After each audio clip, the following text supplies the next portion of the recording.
Sabe aquela sensação quase física de não conseguir dizer não, mesmo quando uma parte sua sabe que deveria? Bom, hoje a gente vai fundo para entender por que esse ato de agradar os outros pode ser muito, mas muito mais do que um simples traço de personalidade. Vamos descobrir um mecanismo de sobrevivência poderoso conhecido como phoning. Pois é, por que dizer não é tão difícil? Muita gente se depara com essa barreira, sabe? Sentem que estão passando dos próprios limites, mas, na hora H, acabam cedendo. E a resposta para isso, olha, talvez não esteja na falta de confiança, mas sim numa reação super instintiva do corpo a uma ameaça que, muitas vezes, a nossa mente racional nem se dá conta. Quando a gente pensa em reações a situações de perigo, o que vem à cabeça? Lutar ou fugir, né? É o clássico. Mas a neurociência mostra que a história é um pouco mais complexa. Além dessas respostas mais conhecidas, existe uma quarta, que muitas vezes fica ali invisível, moldando os nossos relacionamentos em silêncio.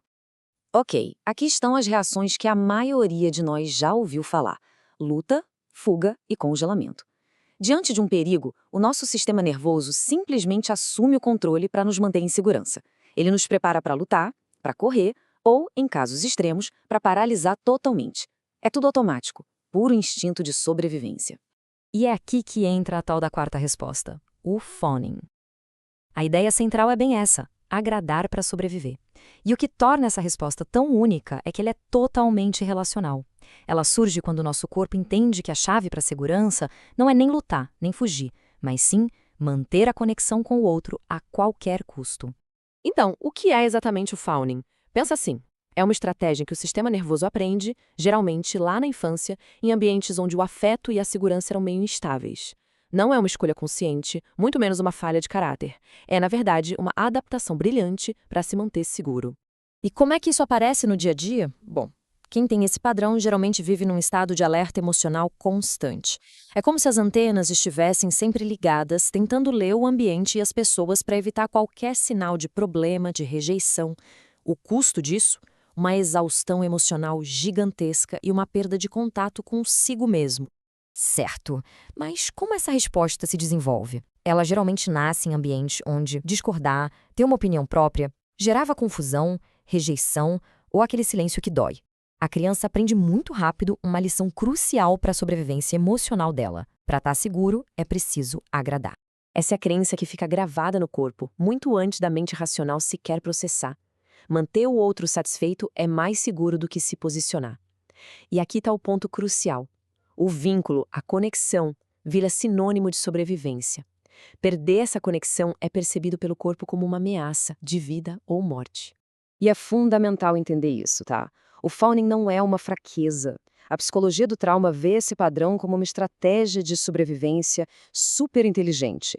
Só de dar um nome a isso, de entender de onde vem, já ajuda a tirar um peso, uma culpa que muitas vezes acompanha esse comportamento e aí sim abre espaço para uma mudança de verdade. O mais frustrante é que muita gente entende tudo isso racionalmente, sabe? Mas na prática, o padrão se repete. E por quê? Porque o phoning é psicofisiológico, ele está no corpo, não é só uma ideia na cabeça. Não adianta só decidir mudar se o corpo continua operando em modo de sobrevivência. Quando o corpo aprendeu a associar o ato de colocar limites com a perda de um vínculo vital, um simples não já dispara um alarme interno. O coração acelera, o músculo enrijece, vem aquela onda de ansiedade. O corpo sente que o limite é perigoso. E é por isso que só aprender a se comunicar de forma assertiva muitas vezes não funciona, se a causa raiz não for tratada. É exatamente esse o conflito interno. A mente racional sabe uma coisa: eu deveria colocar um limite aqui. Mas a resposta corporal, que é muito mais antiga, mais rápida, grita outra coisa. Isso é perigoso. Agradar é mais seguro. E enquanto o sistema nervoso estiver nesse estado de alerta, o corpo sempre vai priorizar a segurança que ele percebe em agradar.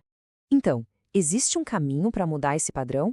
Sim, existe. Mas ele passa por trabalhar diretamente com o sistema nervoso, para ensinar para ele uma nova forma de se sentir seguro. Não se trata de lutar contra o comportamento de agradar, mas sim de acalmar a base neurobiológica que sustenta tudo isso. Olha só o que acontece no cérebro. A amígdala, que é o nosso detector de ameaças, fica hiperativada.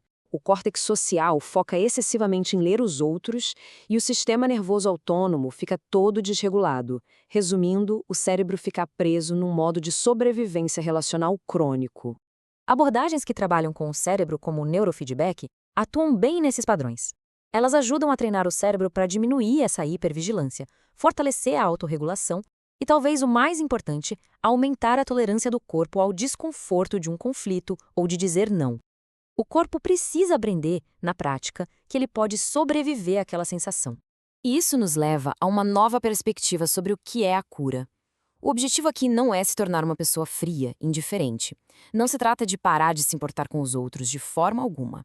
O objetivo é se sentir internamente seguro a ponto da autenticidade se tornar uma opção viável.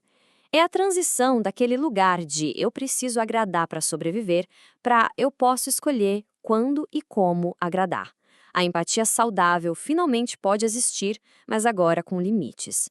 A pessoa sai de um estado de compulsão para um estado de escolha. Se tem algo para guardar, que seja isto. A pessoa não é o seu padrão. O sistema nervoso aprendeu a agir assim porque, um dia, isso foi absolutamente necessário para sobreviver. E da mesma forma que ele aprendeu isso, ele pode aprender algo novo. Com regulação, vem a clareza. E com segurança interna, finalmente, vem a liberdade de ser quem se é de verdade.